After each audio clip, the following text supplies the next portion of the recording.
President Ramaphosa of South Africa recently signed a land reform law aimed at redistributing land to indigenous people and reducing inequality. So why is President Trump strongly opposing this law, which aims to uplift the majority in South Africa? African countries have introduced a continental payment system to reduce their reliance on the US dollar for trade and investment. Meanwhile, President Trump has vowed to punish countries dumping the dollar. Will African countries continue challenging the dollar despite threats by Trump? For more on how South Africa is resisting Trump's bullying, we have contacted Inaya Tuwadi. He is a talk show host and a political analyst. And to discuss Africa's new payment system and the challenges it faces, we are joined by Dr. Victor Ohai. He is a global and African affairs commentator and former Nigerian presidential candidate. Stay with us for this week's edition of Africa Today as we delve into these issues affecting Africa.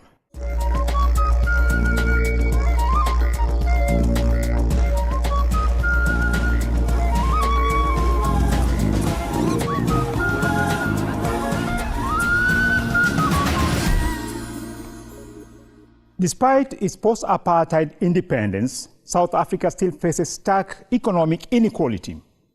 While black South Africans constitute over 80% of the population, they own only 4% of privately owned farmland. White people make up to 7.2% of the country's 63 million people. Historically, British colonial rulers allocated most farmland to white settlers, and the apartheid-era National Party seized 85% of the land in 1950, displacing 3.5 million indigenous people. Now, to address these disparities, President Cyril Ramaphosa signed a land reform law allowing for land expropriation without compensation, with the aim of redistributing land and reducing inequality. Now, as expected, the law has faced criticism from the United States, with President Donald Trump freezing aid and accusing South Africa of violating property rights. However, President Ramaphosa is resisting pressure from Trump and remains resolute, supported by figures like Julius Malema, the leader of the Economic Freedom Fighters Party, who emphasized South Africa's sovereignty. So how can South Africa's pursuit of land reform inspire other nations with similar colonial histories to reclaim their economic sovereignty and self-determination?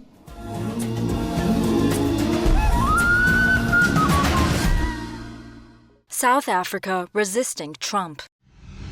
Land reform has been a hotly debated topic in South Africa, stemming from historical injustices that have left the black majority population with minimal land ownership even after the end of the apartheid era in 1994. During the colonial and apartheid periods, black South Africans were ejected from their land, leading to widespread dispossession and consolidating land ownership among the white minority.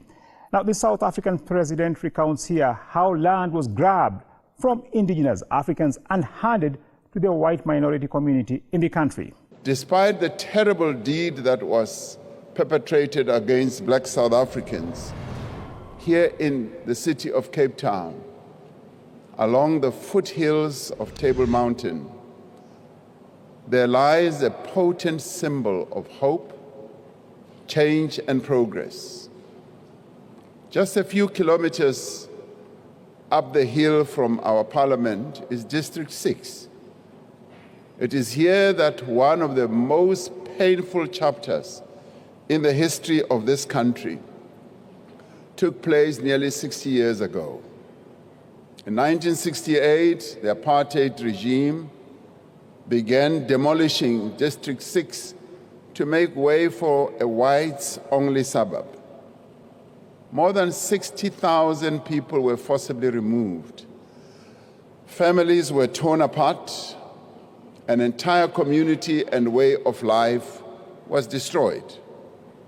Over the course of 2 decades, the apartheid government forcibly removed more than 3.5 million people in District 6, Sophiatown, Marabastad, Katomena, Kroonstad, Nelspruit, and many other places across the country. The expropriation bill will allow the South African government to expropriate land without compensation if it is just, equitable, and in the public interest. Officials say the law aims to address apartheid's past injustices. Now, first, can you tell us why is the US President Donald Trump opposing this popular land reform law in South Africa? Well, in answer to your question, what we need to understand is the land restitution issue in South Africa has been a contentious issue for a very, very long time.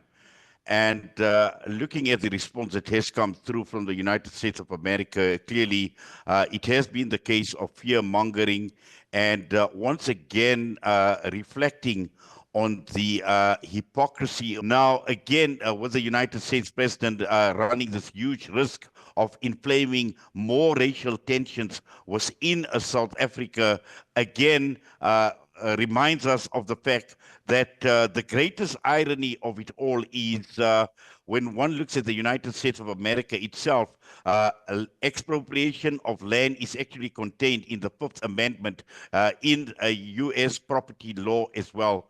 So the question is, why does Donald Trump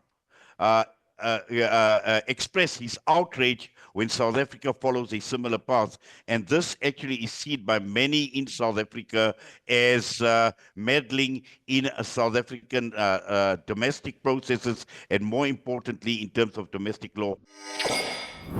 South Africa has defied Trump, even after the US president announced the freezing of aid. The so-called aid from Western nations to African countries often serve as a tool of political influence rather than genuine support for development. This is not only a threat to South Africa, but we've seen it with many Western nations. We look at the African continent in particular that have been victims of colonization for a very, very long time.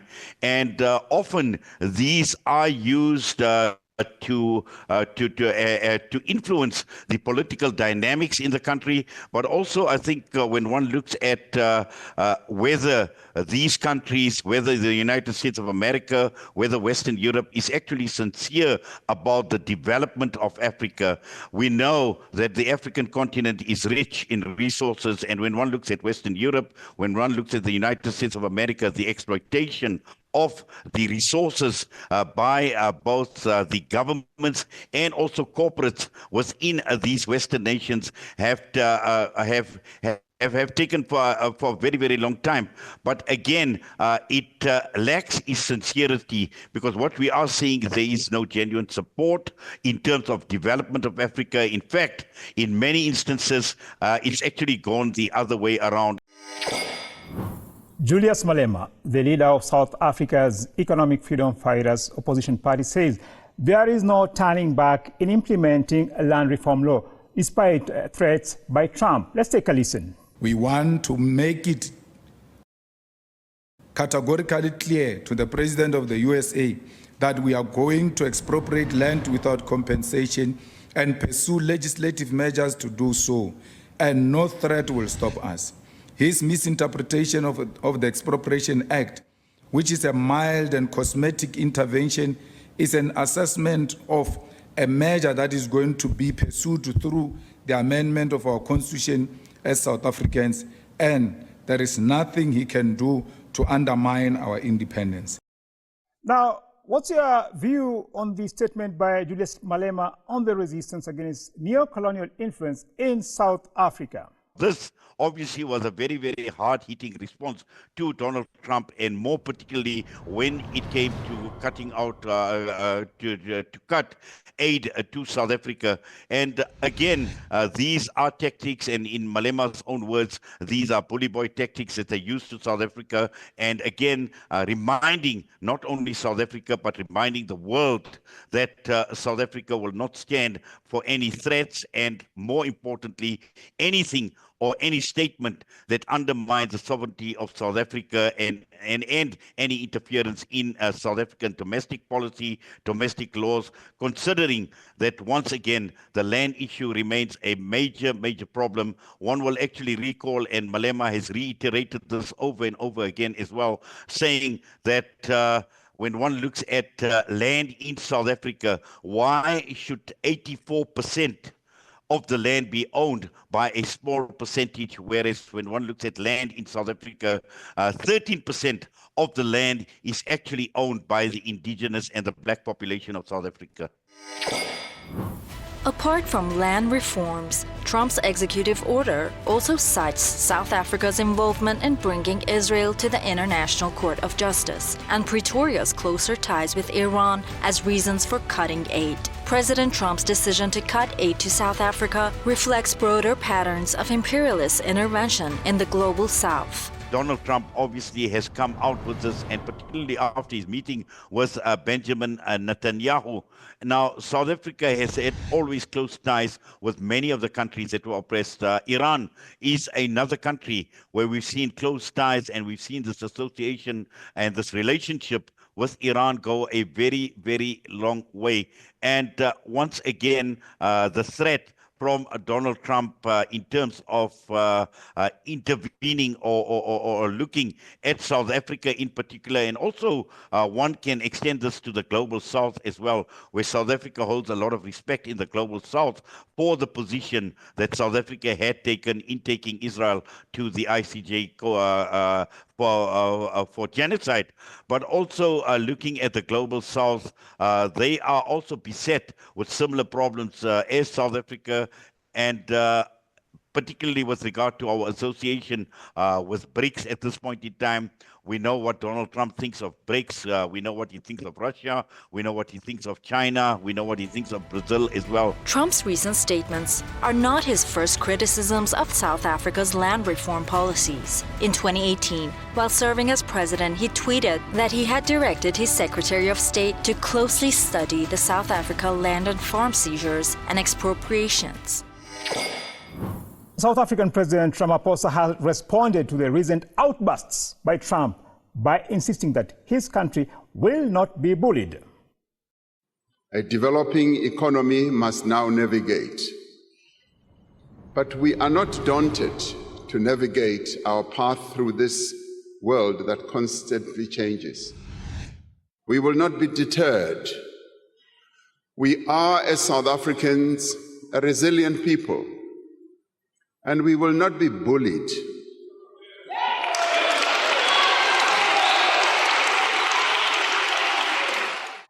Now, can South Africa's pursuit of land reform program and resistance to U.S. bullying tactics inspire other African nations with similar colonial histories to reclaim their economic sovereignty and self-determination? Looking at some of the lessons that many countries, particularly in the global South, can take from South Africa's land reform policies is we know that we are living in a very, very unequal world. We live in an unequal society. And we can say the same about South Africa as well. And that is why land reform was so necessary. South Africa has started to become one of the most unequal societies in the world.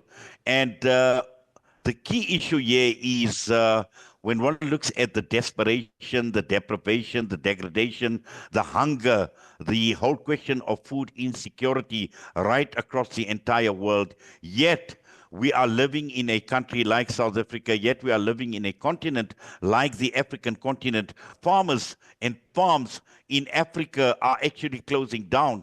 Why is it that we have these global giants or the global powers dictating? Well, unfortunately, our time is up for today. I would like to thank Inayat Wadi for his incisive analysis. We now take a short break before our next topic on how African countries are dumping the US dollar. Stay with us.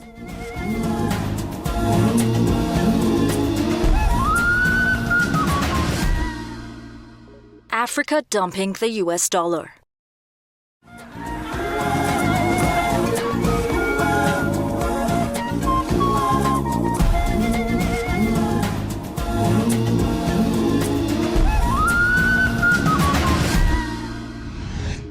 African nations are working to reduce their reliance on the US dollar for trade and investment, aiming for greater economic independence and reduce currency volatility.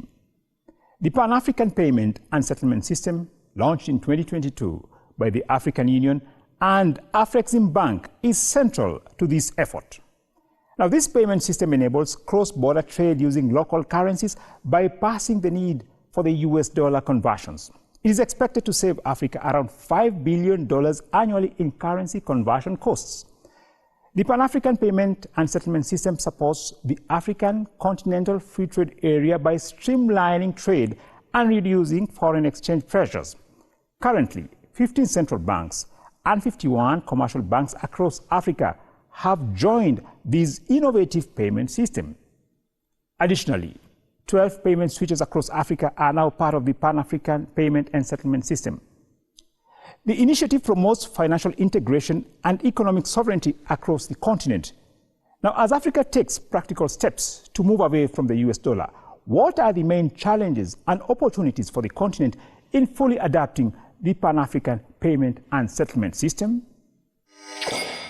More African countries are joining the Pan-African Payment System in a bid to boost intra-Africa trade, with the latest entrant being Kenya. The country's President William Ruto has been at the forefront in asking African states to reduce reliance on the US dollar, which hinders intra-Africa trade. Let's take a listen. And all our businessmen are struggling, and our traders are struggling to make payments for goods and services from one country to another because of differences in currencies. And in the middle of all this, we are all subjected to a dollar environment. Kenyans want to pay for Tanzanian goods in dollars. Tanzania wants to pay for DRC goods in dollars. Egypt wants to pay. Why are we bringing dollars in the middle of our trade? Countries currently integrated into this payment system include Nigeria, Liberia, Sierra Leone, Ghana, Guinea, Gambia, Kenya, Djibouti, Zimbabwe, and Zambia, with plans to include all African nations. Now, this payment platform enables companies across Africa to conduct intra-Africa trade transactions using their local currencies, a significant advantage given that Africa has around 42 distinct currencies. Now, how does the Pan-African Payments and Settlement System challenge the historical dominance of imperialist economic structures in Africa? Well, the Pan-African payment system obviously is going to be a major disruptor to what has obtained before now on the continent. And the reason is because, you know, even before the colonialists came, we were trading among ourselves. We had cowries as something that was common with us during the trans-Saharan trade, and we had other things that were common to us before the West came with their payment system and, you know, kind of changed things by dividing us along geographical lines and then creating currencies, and then using their currency as a unifier. That is the American dollar, for instance. A Pan-African payment system is obviously going to be a disruptor because it would now take us back to where we always used to be. The Pan-African Payment and Settlement System prevents the continued dominance of foreign imperialist powers like the US and the EU in Africa's economic decision-making and ensures African economic sovereignty. The Pan-African Payment and Settlement System will obviously help us in our trade because, I mean, I'm talking about Africa as a whole. Before now, I mean, what would usually happen is commodities are priced in a currency that has nothing to do with us. And I'm talking about the dollar, for instance. So let's use oil, for instance. It is priced in dollars, and we would first of all have to change our local currency to buy to the dollar, and then from the dollar, we will now, look at the exchange rate with the country that we want to do business with. What does that mean? At every stage, we're losing money. If we were to deal directly, if we were to settle directly, no middleman. And when I say no middleman, the dollar represents a middleman. If we were to trade directly with each other, how much is it? We simply exchange our currencies or go to that settlement platform. And what that would simply do is that we cut off the middleman, that is, whether it is euro, dollars, or whatever currency it is. The Pan-African Payment and Settlement System CEO, Mike Ogbalu, says this payment system will support the growth of Africa. What I'm hoping that you will take away from this meeting, beyond all the technical presentations, is that spirit that, look, this payment system, we will make it work, okay? And as it works,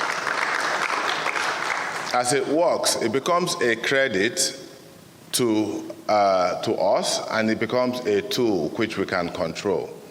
Sometimes when I speak, people ask me about, what do you think about so-and-so sanction? Does perhaps would the West or whoever be happy with the payment system? And I said to them, I have never involved in geopolitics. What is interesting to me is how do we drive trade on the continent? So we're not interested in how it affects here or affects here. No. To the extent that we're able to put in place a payment system that supports the growth of Africa, then we're satisfied. And now my next question to Dr. Ochai. What are some of the potential economic and social impacts of transitioning to these intra-African payment system? Let me use Nigeria as an example, because we have, among our banks, we have what is called Nigerian Interbank Settlement System. It's called the NIBSS, N-I-B-S-S. But with the Nigerian Interbank Settlement System, payments are instant. I can do a transfer and immediately it's reflected in the other person's account. Now, what that has done, that particular system, is that it has made it easy for people, for businessmen, for traders. U.S. President Donald Trump has already warned countries dumping the dollar. We said that if they're going to go and do anything to undermine the dollar, that includes China. I don't even know that they're a member of BRICS, but they had a few nations get together to try and play cute. And I said, we're going to put 100% tariff on every one of those nations. African countries have ignored the threats by Trump and are intent on using their local currencies in intra-Africa trade. Now, what are the key challenges for African countries in fully implementing and integrating this payment system into their existing financial systems, and how can they overcome these hurdles? The challenges I see here is threat from countries like the US, for instance, who would not be very happy with the situation, because obviously it means bypassing the dollar. And I see them threatening many countries, and I hope they will even implement what traditionally many of these countries do, where we sponsor coup. I see, countries like France and the US fund, the CIA, for instance, are notorious for doing that. Because when they see anything that will threaten them or their economy, they are quick to do that or create unrest in this territory, so that there will not be any unity and people will not be able to they will not be able to unite and achieve this common objective. But we have to have a strong will. We have to have strong leadership that is determined to make sure that this works, if it must work at all. Well put, their strong leadership is key to ensuring that the Pan-African payment and settlement system is successful. I'd like to thank Dr. Victor Ochai for his incisive analysis today.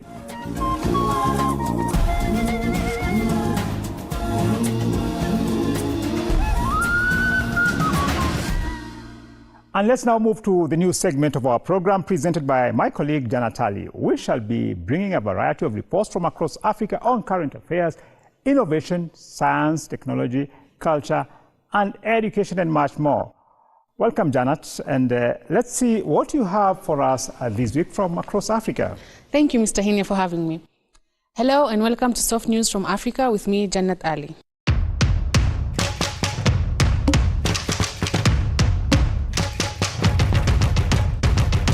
First of all, let us all take a trip to Tunisia. Tunisia Telecom, Urdu Tunisia, and Orange Tunisia have officially launched their 5G services, marking a new era of high-speed connectivity in Tunisia. The rollout follows the operator's acquisition of 5G licenses in December, granting them approval to establish and operate next-generation mobile networks across. And let's go to the news from Addis Ababa, the capital of Ethiopia. As deep-rooted scars of transatlantic slavery and colonization still harm Africa, the 1.5 billion populated continent is heading towards unity, self-determination, and collective prosperity with initiatives unveiled at the 38th African Union Summit under the theme, Justice for Africans and People of African Descent Through Reparations. This year's 55-member gathering was held for 2 days at the AU headquarters in Addis Ababa. Of course, in next week's edition of Africa Today, we shall have an incisive analysis of the summit. And now, let us go back to north of Africa for more on the world of technology. Code 213, the leading blended digital training platform in Algeria, has announced the launch of its third coding school in Algeria, marking a major milestone in the mission to bridge the digital skills gap across the country. As demand for tech talent continues to surge, Code 213 also plans to expand across North and Sub-Saharan Africa, bringing its AI-driven, job-focused education model to thousands of aspiring professionals. Until next week, goodbye and God bless you.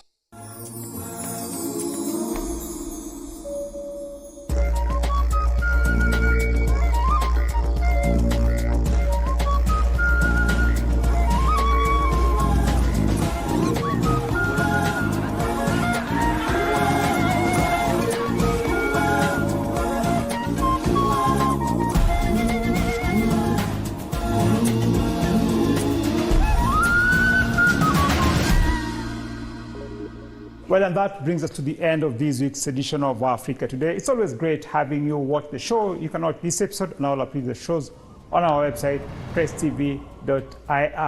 On behalf of the entire crew, it's me, Mubarak Kenya, saying goodbye for now.